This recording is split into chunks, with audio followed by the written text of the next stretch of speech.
you came back from New York in the 56, I think 56. It was, having studied and worked with Ben Graham, what was the dream? What was the ambition?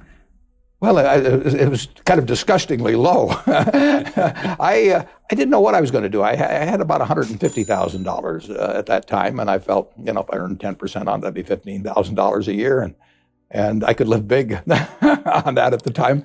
I was interested in reading and taking courses at the university. I took my father-in-law's course in psychology, and I thought I might go to law school. I knew there were a whole bunch of subjects I wanted to read about. And then I sort of stumbled into this partnership a few months later because 7 members of the family said, we want you to handle our investments. And I didn't want to do it one at a time or tell them what I was doing. So I put the 7 together in a partnership that had $105,100 in it. You can guess who the $100 was. Yes, I know. and I thought that was it. And a few months later, a fellow named Homer Dodge, who had been a stockholder of Graham Newman, came out, saw me in Omaha, and he said Graham Newman was liquidating, and he said he'd asked Ben where to put his money, and Ben said maybe Warren would be a good choice. So he joined me for, I think, about $100,000 at the time. And then 4 months later, some fellow in Omaha that read the legal notice, actually, a friend of mine called me up and said, what are you doing? And I told him, and he did it. So yeah, I just kind of stumbled along. You kind of stumble along. Yeah. All of a sudden, you have a partnership, right, and you're making money. And I couldn't sell Keo now, understand? But the partnership did well, and part of the partnership was buying what looked like cheap stocks. Berkshire Hathaway looked like a cheap stock. It was a terrible business. What was your ambition then? Now you have a vehicle. Yeah. Well, I started out by thinking I was a textile expert, but I was disabused of that notion fairly fast. I really did. I thought, what do these guys know about making textiles? They've only been doing it a few hundred years. I mean, the Egyptians, I think, figured out how to weave. But I've been in Omaha for a while. That's right. I know a lot about textiles. Just turn me loose at the plant and see what happens. So anyway, what happened was right at that period, the textile business was good for a very short period of time. And so I was like a duck floating on a pond when it was raining. I was going up in the world, but I thought it was because I was flapping my wings, but it was that damn rain that was coming down. And then when it quit raining, I found out, what do I know? Right. Yeah. And then we went into other businesses. Yeah. And so all of a sudden, was it, you went into other businesses, meaning you had some cash flow coming in? We had some cash, not very much, yeah, but we had some cash around. And when Jack Ringwalt decided to sell his insurance companies in early '67, we paid $8.7 million, I think, $8.4 million, I guess it was, $8.4 million.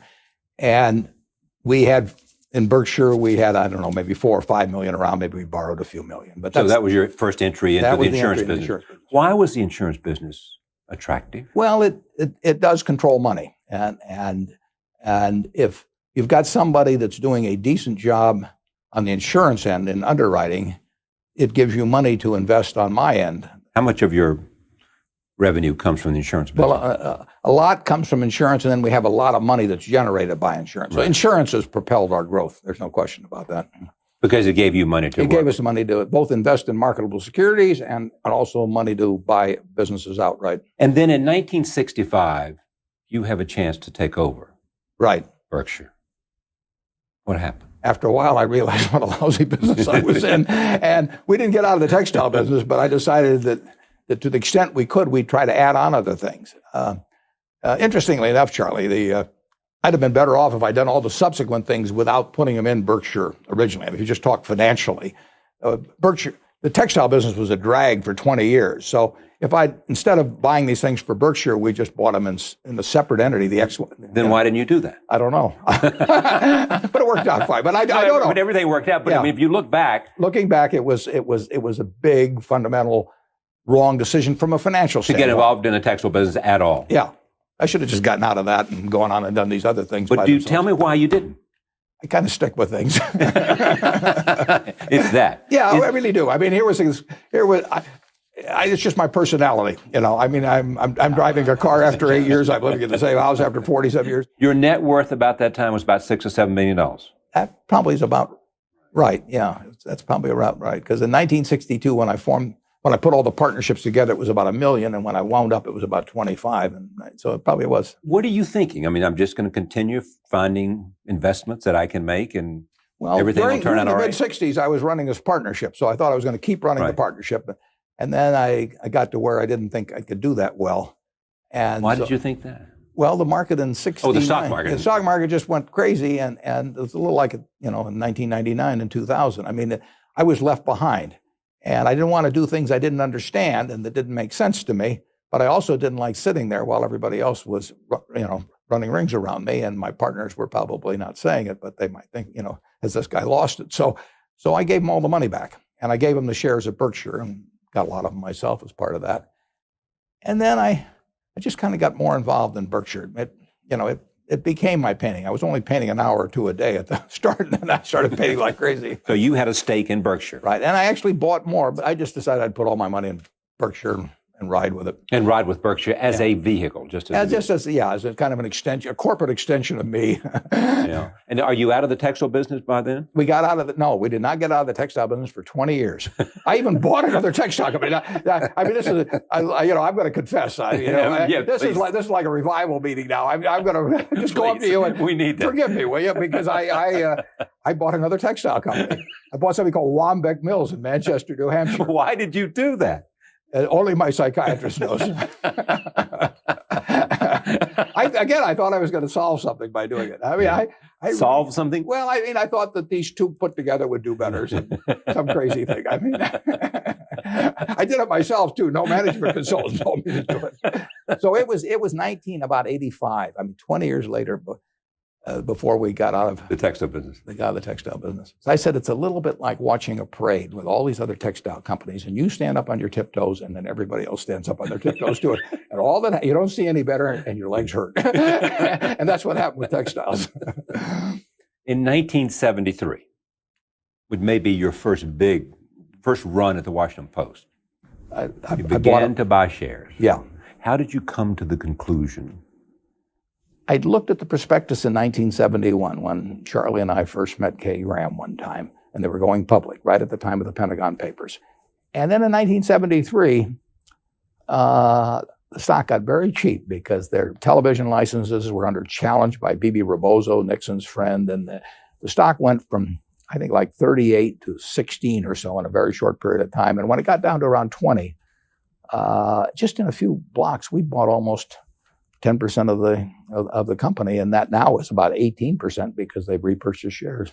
When it got to about 20, that meant the whole Washington Post company, it had 4,800,000 shares. The whole Washington Post company was selling for $100 million.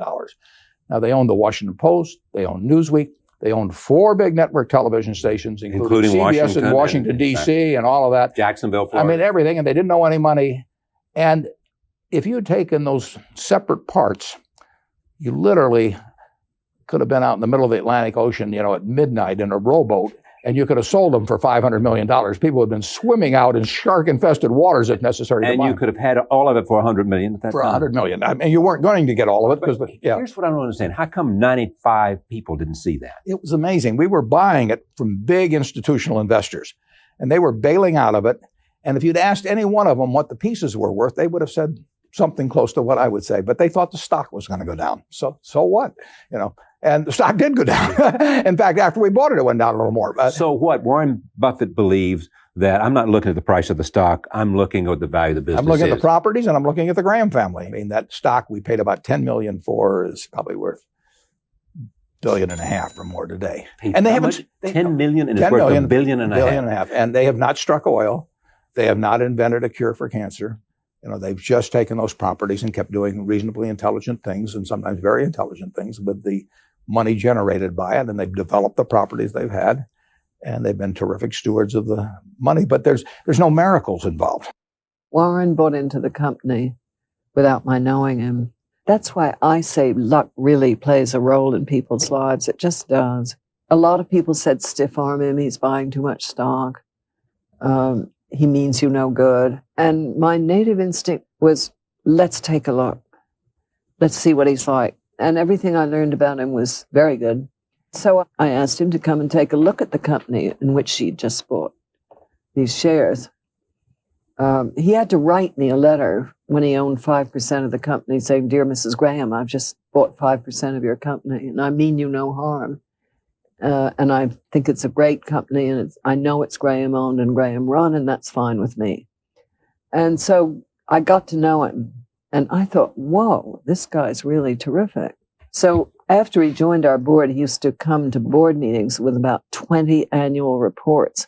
And he would take me through these annual reports. I mean, it was like going to business school with Warren Buffett. Couldn't have a better teacher. No, it was wonderful. Kay Graham told me that when she met you, she'd never even understood how to read an annual report. Mm-hmm. That's what you brought to her, some sense of helping her come to grips with the idea of making business decisions. Kay was very, very smart, but she thought, because this had been pushed into her by her mother and her husband to some extent in the past, she thought only males who had been to business school could run businesses. I mean, she had the intellect, but she didn't have the confidence.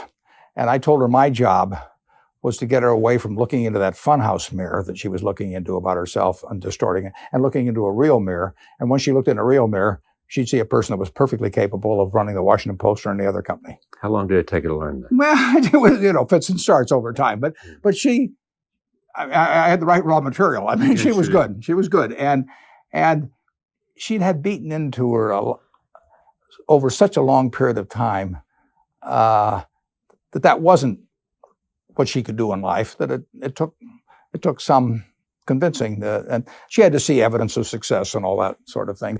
I said, "Mrs. Graham," I said, "you control this company lock, stock, and barrel, but you're still worried about me." So I said, "What you're doing is you're looking at me and you're seeing fangs, and I'm telling you these are baby teeth." And I said, "They really are baby teeth, but they always look like fangs to you, and there's nothing I can do except take them out." I said, "Even though they're baby teeth, I'm going to just take them all out. So I'm perfectly willing. You call George Gillespie up here, your lawyer." And I said, "I'll sign an agreement that I'll never buy another share of stock of Washington Post unless you give me the okay." And I said, "I'm fine. I want you happy with me. I want you nervous about me." And so George came up, and I took out the baby teeth, and she saw fangs falling to the floor, and we got along great ever. Okay, but you already had we had 10 million invested or not? Yeah, we had 10 million invested. We had 9%. 9 and a fraction percent of the stock. I told her the smart thing is to repurchase your shares. I mean, and the shares I would otherwise buy, you should buy for the company, and we'll all get richer if you do that. And she had a lot of other people advising her otherwise, but she decided to do it, and that's the reason we now own almost 18%, I believe, of the company instead of 9 and a fraction percent.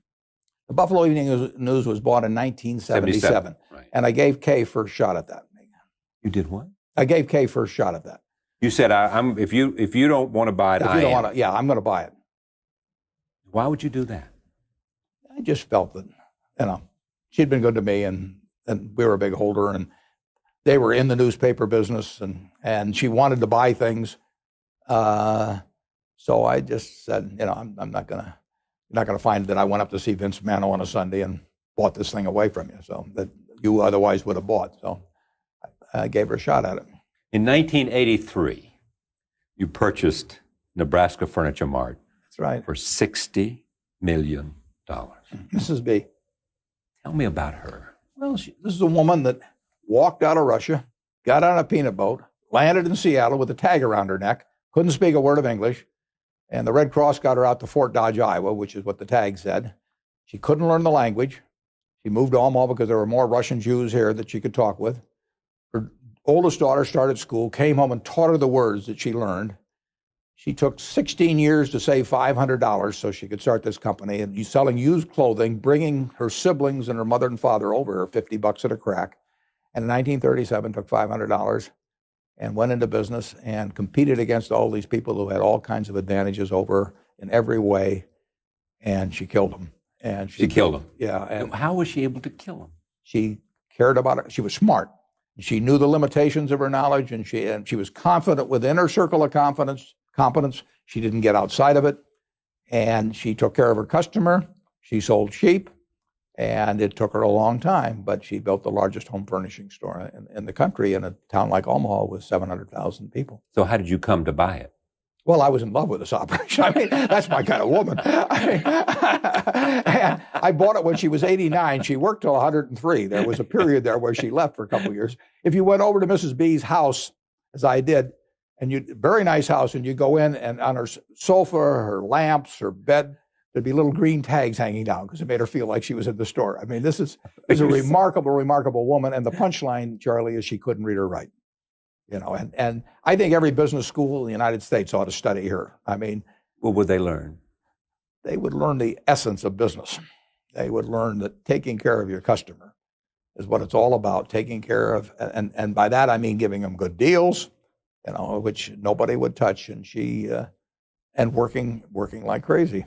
I mean, she was there day after day after day, and she had a passion for it. And the truth is, if you took the Fortune 500 CEOs, and I gave you first draft pick on 10 of them, and I'd put them in competition with Mrs. B, she'd win. No doubt. She'd win. Yeah. Michael Eisner was here, and I told him the story. He loved it.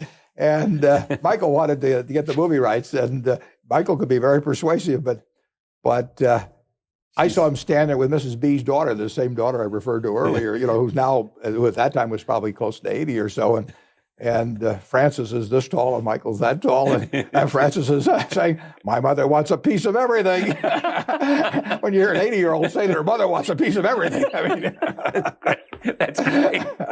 So Mrs. B wanted them, whatever they were going to do, she wanted a piece of the action herself. If they were going to make Mrs. B dolls, she wanted on a piece of it. And they didn't teach that in any business school to her. She picked that up from understanding value. Ownership was everything. She understood business. And she understood people awfully well, too. In 1988, you started buying Coca-Cola. How come? I don't remember exactly. Probably read their annual report. Probably read the 1987 annual report, and I've watched it some. But there just comes a point, there's a tipping point, in terms of knowledge you've accumulated over a period of time, price changes in the stock, which had gone down some. They were heavy repurchases of their own stock. Roberto and Don were doing a terrific job. Nothing bad was going to happen to Coca-Cola, so I started buying. Most of it in that period from the middle of 88 to early 89, but then a little further on. But we put overall about $1 billion into it, and it's probably worth about $8 billion now. And you have no intent to sell? No. You have said, though, that during the bubble, it got overpriced.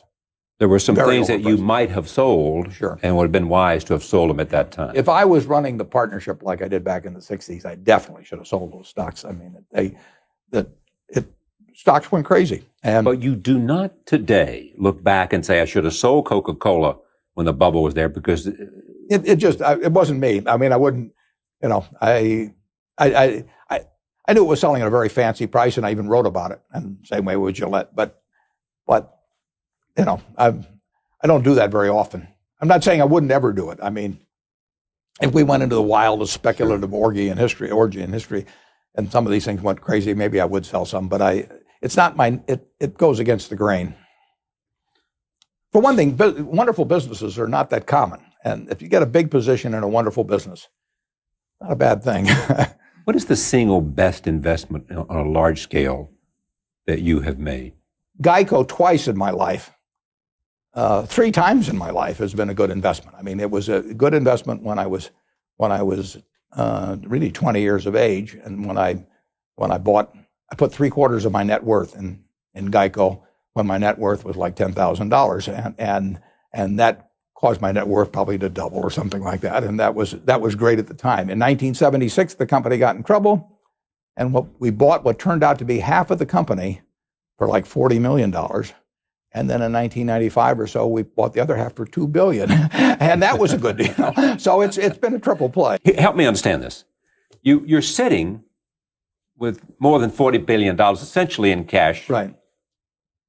You could buy some big businesses, I would assume, for $40 billion. Right. But you don't see any at a price that you want to own. That's right. And when I look at the deals that have been made in the last year, there's not one I'm envious of. So, I mean, it isn't like we missed them. It may turn out that I should have bought one of them, but I mean, there's none that I feel, gee, I wish I'd bought that last year. But I hope I buy one tomorrow. I know, but I mean, there's nothing. I mean, you don't look at General Motors and say, I look at General Motors. General Motors is selling for about $15 billion now. There's 500 million shares, 28 or 29, something like that. And the whole General Motors company, $15 billion. And of course, that was the most powerful company in the world, back when I was a kid. So and you could have it in a second. Well, I don't know about that, but I certainly can buy. I can buy plenty of. What don't you know about that? I mean, buying the whole company is a different story. How much is the whole company? The whole company would cost $15 billion, about 100% of the stock. Yeah. So why couldn't you pay $15 billion and get General Motors? Well, they might not like me doing it and some other things. Sure. I understand. But nevertheless, I could buy a lot of stock at a valuation of $15 billion. And you think it's a good buy today? I think it's too tough to figure. Too tough to figure? Yeah. It is a company that sells 25% of all the vehicles in the United States and 1/7 of all the vehicles in the world, and employs hundreds of thousands of people, but it's got some terrible obligations outside outstanding. Like Fiat, or that's what they've taken care of? Probably, yeah. But the Fiat deal they solved for $2 billion. Right. But still $2 billion Things out the like door. That, yeah. But the big problem was that they really entered into contracts with the UAW that were based on the economics of market dominance, and they don't have market dominance anymore, but they still got the contracts. And I don't blame the UAW. I mean, it was a free will negotiation, but they signed up. I think they're paying like 2.5 people that don't work for every person that works, or something like that. In terms of retirement and health care, and that gets to be crushing if you're competing with people that don't have the same obligations. You've looked at this closely. Well, I look at all the things. When you read 8 hours a day, you have a chance to cover a lot of. But General Motors, and listen, I think they're doing a great job considering the hand they're dealt. But General Motors is a huge annuity and health insurance company with a major auto company attached, and unfortunately, the huge annuity and health company has got a terrible bunch of contracts out. I mean, it is worth some big minus number. And the question is whether the auto company is worth a big enough plus number to offset that big minus number, but you can't separate the two. And you can't figure it out? Well, I can figure it out. But you can't what? Well, in the end, I can't come to a conclusion that it's obvious that. Well, that's what I mean. You can't come to a conclusion. Right. Because you don't have all the facts? Or no, I got the facts. What don't you know? Why can't you reach a conclusion? I don't know whether you can exist with the kind of obligations they've got and 25% of the market and very tough people like Toyota and all kinds of people coming at them who don't have those costs. They call them legacy costs. Here is the dilemma. You got $40 million in cash. 40 billion. 40 billion, I'm sorry. There's a difference. There's a difference, yeah. And you've gotten so big that you got to make a big play. Right. That's your problem. That's my problem. And I thought it was a problem when we were a lot smaller, and it was, but it's a bigger problem now. So what happened? And if I'm lucky, it'll be an even bigger problem 5 years from now. Tell me how the dilemma plays itself out for you. The odds are good, Charlie, that one way or another we will find reasonably intelligent things to do with most of the money, but they won't be as intelligent as the things that we could find 30 or 40 years ago with much smaller amounts of money. Nowhere close. Because there are few there. They're right. It just can't. It won't happen. What's the test? What test does it have to meet? It has to be a business I understand. It has to be a company that I think has some kind of enduring competitive advantage. It has to be a management that I like and trust, and it has to be at a reasonably attractive price. Price is the least important, but it's still important. And you'd like to own all of it? I'd like to own all of it. But not necessarily. It's a very small... It's a small field to... It's a small field when you get to have as much money as we have. It was a big field 30 or 40 years ago. When I bought the Washington Post stock in 1973 and 74, there were hundreds of companies that met my test. It was just a question of, choosing the best. Deciding, absolutely. And the one you like the most. Yeah. The combination. Mm-hmm. You don't have any single candidate right now. That's true. That's why you see these tears in my eyes. It is. I mean, tell me the emotional feeling. I mean, I don't mean tears, but there is a certain sense of It's happened before. I mean, I closed up my partnership in '69 because I didn't feel there were any opportunities then in what I was doing, managing money, and there weren't. I mean, at least for me. And in the year in 1999 and 2000, in the general stock market, there was certainly nothing attractive, and we found some businesses then. But it happens from time to time. I mean, I am not in a business where you can do something smart every day. I'm not even in a business where you can do something smart every year. But I may be in a business where you can do something smart every 3 or 4 years. Yeah, but I mean, I read every day about one more big deal by a group of private equity guys in the paper today. Right. And they're using other people's money, and they get an override, and their calculus is not the same as my calculus. And right now, that enables them to pay way more. Tell me how their calculus is different. Well, it's money they get from somebody else that they get paid quite a bit of money on if they don't do anything, and then they get a percentage of the upside and they don't take the downside. I mean, that is a different calculus than Berkshire's. Yeah, you have the upside and the downside. Upside and the downside, and I'm going to keep them forever, and I'm not going to dress up the accounting or rearrange things a little and resell it to the public. You're not going to take a big fee for doing it. No, so I don't have an exit strategy. And I'm not getting paid just to sit with a whole bunch of other people's money. It's my money. We sat down again with Warren on June 29th, 2006, after he had made some acquisitions since we last spoke with him. Let's talk about the future of Berkshire Hathaway. Right. The last time we talked about the rise of Berkshire Hathaway, you were sitting on, give or take, $1 billion, about $44 billion. Mm-hmm. You didn't find anything that you were very interested in making an investment. Since then, you've made some investments. Yeah, we've spent over $10 billion this year. And, one was ISCAR. One was ISCAR, which was $4 billion. 80% we bought of a $5 billion business. Pacific Corp was $5 and a fraction billion. And we're finding a few things. The important thing is to find big things. Okay, for you have a unique size scale problem. I'm looking for elephants. But my question is, did anything change between, say, 2004 and 2006? I mean, because you don't look at the economy as much as you look at the business. I only look at the business. I mean, there's never been a business that I passed up that I liked because I had some view on the economy that maybe it'd be better next year. Yeah. There's never been one I bought because I thought the economy was going to do particularly well this year. I look at a business, we're going to hold it forever. If I hold, let's say I live 20 years, that's pretty optimistic, but let's just say I do. In those 20 years, there can be a lot of good years, there can be a few bad years, in the economy, but what difference does it make? I mean, it's like playing 18 holes of golf. There's some par threes and par fives. And, the only way to get to the clubhouse is to play them all. If you like golf, you play them all. I like business. And so we're going to play the tough years. We're going to play the easy years.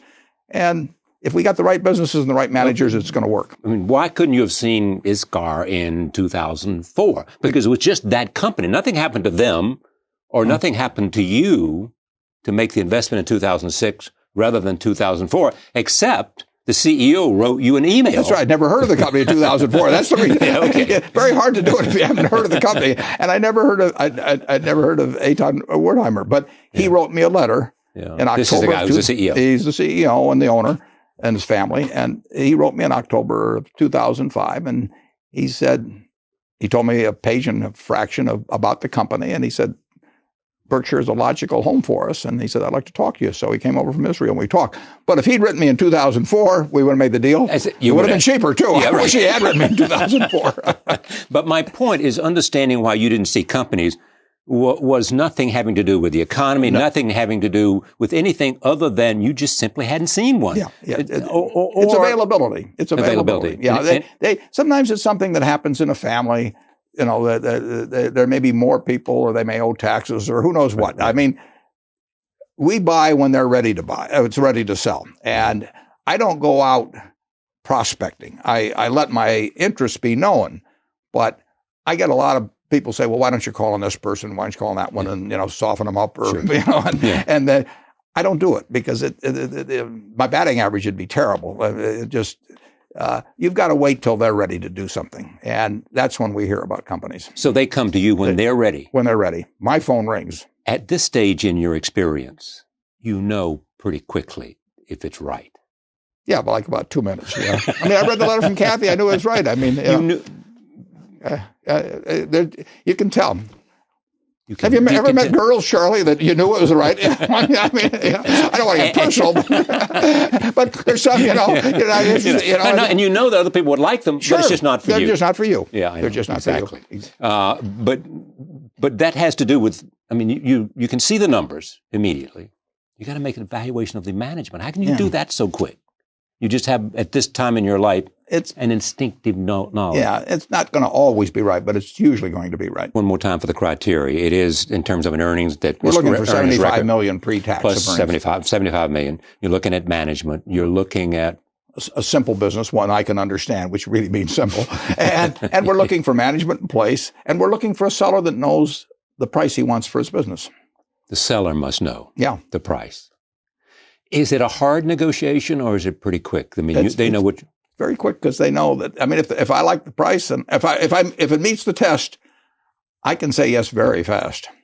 I mean, it doesn't take any time really, Charlie. Now, there's others. If I spent 2 years on them, I wouldn't know the answer at the end of 2 years. But I do know the difference between the ones that take 2 years and the ones that take 2 minutes. And you like the ones that take 2 minutes. Yeah. And you don't go to some investment bank to do the due diligence. No. If I need them. I need a doctor maybe to tell me about my health, but if I need them to tell me about a business, they ought to be running Berkshire. I did not take money from 400,000 people to essentially start farming it out and say, well, I lost your money, but this guy, I thought he was good. It just happened he was wrong. It's my job to know what I'm doing. And if I don't know what I'm doing, I don't do it. Well, we've established that you know what you're doing. No, not always. Coca-Cola is one example. The value of your holdings gone down by about $8 billion, haven't they? You hit it right on the button. Let's keep this quiet, though. I mean, do you ever say, man, what am I doing here? My commitment to the end is. No. I looking back, I made a mistake by not selling. You could have sold it at the time, 3 or 4 years ago, right? Something, yeah. But no, I don't look back on things. Yeah. Okay, but let me just stay with that idea. Yeah. So you look back and you say, when it was $80 a share, I should have sold it because that was at its top, say, or close to its top, and 50 plus times earnings. Right. Yeah, 50 times earnings. Yeah. But it's not in your blood to want to sell. No, but I do sell marketable securities sometimes. Okay, I don't sell businesses. Right. But I do sell marketable securities. And this is a marketable security. That was a marketable security. As is American Express, as is. Yeah, but I don't sell See's Candy or the Buffalo News. Oh, sure. Yeah, I don't sell businesses. So you're married to them for better or worse. Yeah, I've got one section in the annual report, and I put it in every year, that if a business like that promises to lose money indefinitely, or if they have major labor problems or something, but just because I don't think it's going to do very well, or I could use the money better elsewhere, or because I get offered a crazy high price for something, I don't sell them. I got offered a crazy high price for something here recently that we own. And I told the fellow that called me, I said, I don't do it. You can look in the back of the annual report and you'll see I don't do it. He said, well, I read it, but I didn't believe it. He said, I believe it now. He thought he could buy it. And he thought he could buy it. He named a number to me. And it was a good number. It was a good number. If I was trustee of a children's home and that was the only asset of the children's home and it was my responsibility simply to get the best economic result for the children's home, I would have had to sell it to him. Exactly. Since I last talked to you, you have, with the consent, in concert with other members of the board, have chosen the successor? Well, what we have, Charlie, is we have 3 that could do it. And every meeting of the board, we don't have very many meetings, but every meeting of the board, that's the subject. And the question is, if something happens to me that night, who do they put in charge? So they always go away knowing what they would do the next day. Now, there may be a pool of 3, but we have settled on one at any time. And so if something happened to me tonight, tomorrow morning, the board of directors of Berkshire would convene, and they would know exactly who they were going to put in charge. You will run Berkshire as long as? As long as I keep my marbles. And you have somebody that'll come to tell you that you don't have them if necessary. Well, I've assigned that job to my children. I tell them they better all 3 come in together, because if just one comes, I'm cutting them out of the will. You have said that you want to keep, if you could find $30 billion in acquisitions, you're prepared to do that. Yeah, and you want to just keep in reserve $10 billion. About $10 billion, yeah. Now, why that breakup? Why that? Well, I think that a company that writes the catastrophe insurance and all of that sort of thing that we do should have plenty of liquidity. I mean, I want Berkshire always to be the Rock of Gibraltar. I mean, we've got 400,000 shareholders. We've got people who have workers' compensation claims against us that are quadriplegics or that are going to be getting a check from us 60 years from now. I've got no business fooling around with anything close to the solvency of Berkshire. So I will keep it way over on the safe side in every respect. And having a lot of money around, when you're in the insurance business like we are, I don't want to depend on letters of credit from banks or anything of the sort. Right. I don't want no too big to fail doctrine to bail us out. I really want us to be. And $10 billion is the right number. Who knows what the right number is? I understand. Yeah. Is the insurance business still as attractive to you today as it was from the beginning? It's always been a business that sort of fits me. I mean, it gives you the money first, so the investment element is important. It also is a business where you're calculating odds on things, and that's what you. I guess I was probably destined to be a bookmaker, but my dad wouldn't let me. You can calculate odds, but I mean, in the insurance business, is the increasing number of hurricanes, increasing number of the terrorism is a fact of life today. I think so. No matter how you can write a policy against all those things, I mean, does it make it any less? Is it? Well, you have to get the right. You have to calculate the odds right. You got to get the right premium, and you never know whether you've gotten the right premium. I mean, over a lifetime whether overall you've gotten the right premiums for things, but you lose on some policies, and on other policies nothing happens, and so you don't know in any given day or week or month whether you're doing the right thing. But over time, you'll see whether your judgment has generally been right, and it's an interesting game. Has the scandal affected it all? No, I wouldn't say so. All of the controversy about AGI and AIG. No, we're doing, we do a lot of business. I mean, we've got a lot of different irons in the fire in the insurance business. I mean, we've got Geico, that's auto insurance. So we got a lot of different insurance businesses, no, it'll be the most important business at Berkshire throughout my lifetime, and probably a long time thereafter. One thing you're doing is looking out to international companies. Is it for the first time? No, I've always been interested, but we haven't been on the radar screen very much for entire businesses abroad. People did not think of us in Germany or the UK or, up till now Israel, if they had a business to sell. Now, I've always looked at international stocks, and we've always owned some international stocks. Tell me how you see the economy today. Well, the economy still is pretty good as we sit and talk today. People, they've taken lots of equity out of they've extracted the equity that's appreciated in their houses big time in the last few years and all that. But if you looked at the economy right today, you'd have to say it's pretty good. Now, we've got plenty of problems, but they are not manifesting themselves in business today. Do you worry about inflation? I worry some about inflation, sure. Inflation is never gone. It's always in remission. and it's very easy. Never dead, but always. It's never dead. And it's something that is man-made and governments can create. And it oftentimes seems preferable to some alternative that's in the here and now. So you have to worry about, anytime you have governments, you have to worry about inflation. And what about oil prices? Well, I'm no good on oil prices. I mean, we're using 84 million barrels a day or so in the world of oil. And if something disrupts 3 or 4 million barrels a day of supply, like something happening in Iran, perhaps, the marginal barrel will go crazy. We're on the edge. Yeah. We've got less reserve capacity by far than we had 15 or 20 years ago.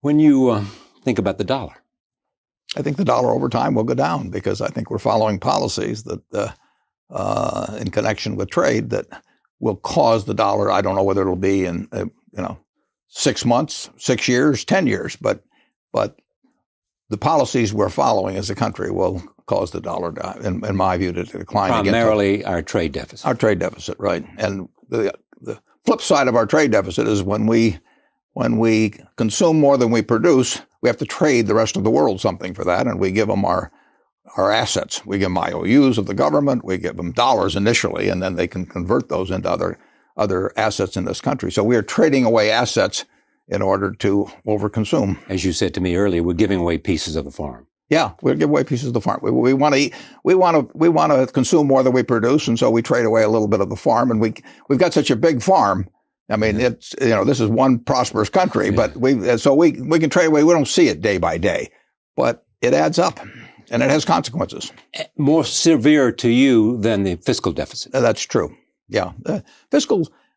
Our national debt in relation to GDP is not extraordinary. I mean, we've had plenty of times in the past when it's been higher, particularly after World War II. And I don't like it when it keeps going up as a percentage of GDP. But a very rich country can stand more debt than a poorer country, and we can handle a lot more debt than in the past. Now, as that debt gets to be more and more owned by the rest of the world because of the trade deficit, it can cause problems down the line. But if you ask me whether I'd rather cure one or the other, I would rather largely cure the trade deficit. Do you accept the argument that countries like China are locked into this dance with us because they need our market, so they're unlikely to dump American securities? Oh, yeah. And if they want to sell American securities, if they sell them to somebody in the United States, they get dollars with them. So they have to buy something else with the dollars. If they sell them to the French now have them, and the Chinese have got a claim on France, but they can't really get rid of them. They can change their asset preference about the American assets they own, but China can't get rid of American assets, basically, or the rest of the world can't, unless we start exporting as much to them as we're importing, and that day is coming. But there are people who will suggest that there may be some catastrophic day, and we had that little tremor from the South Koreans about a year ago.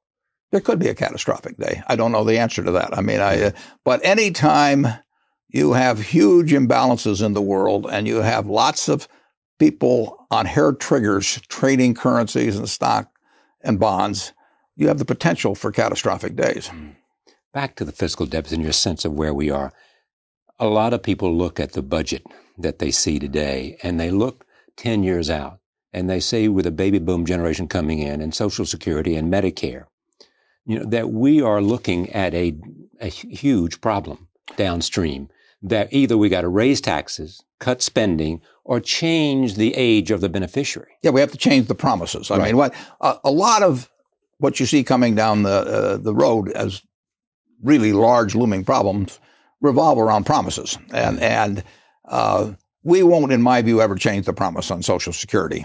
We may change it when you get into Medicare or something of that sort. No politician will suggest that. No, they wouldn't. But this country has incredible resources. It has more resources per capita than it had 5 or 10 or 20 years ago. I mean, we're not going backwards economically as a nation, but we have made a lot of promises.